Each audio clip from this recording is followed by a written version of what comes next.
Muling ipinamalas ng Regional Mobile Force Battalion 15 ang kanilang malasakit at dedikasyon sa serbisyo publiko matapos magsagawa ng outreach activity ang RPSB team ng 1505th Maneuver Company sa Barangay Bulo para sa isang senior citizen na nangangailangan ng agarang tulong.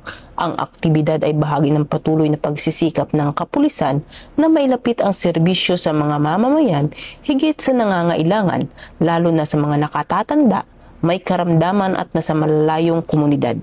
Sa pangunguna ni Police Captain Byron L. Dulansi, nagtungo ang grupo sa tahanan ni Miss Minda, 84 na taong gulang, na kasalukuyang hindi na makakalakad dahil sa komplikasyon sa kalusugan. Sa ilalim ng programang Pinag-ay 180 Kailian, naghatid ang RPSB team ng wheelchair, grocery package at mga pre-love clothes sa matandang residente. Sa kabila ng hirap ng daanan patungo sa lugar, hindi ito naging hadlang sa grupo upang maihatid ang kinakailangang ayuda at pag-aaruga.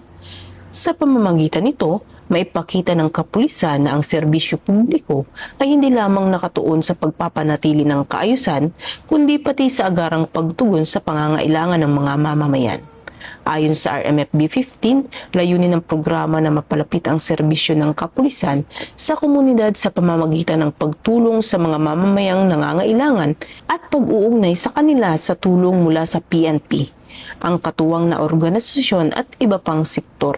Ayon sa RMFB 15, layunin ng programa na mapalapit ang serbisyo ng kapulisan sa komunidad sa pamamagitan ng pagtulong sa mga mamamayang nangangailangan at pag-uugnay sa kanila sa tulong mula sa kapulisan, mga katuwang na organisasyon at iba pang sektor.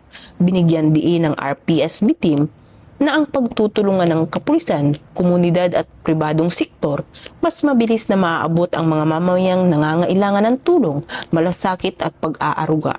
Sa ilalim ng bagong PNP para sa bagong Pilipinas, patuloy na isusulong ng kapulisan ang serbisyong nararamdaman, serbisyong umaabot sa tahanan ng mga mamamayan at nagbibigay pag-asa sa mga higit ng nangangailangan.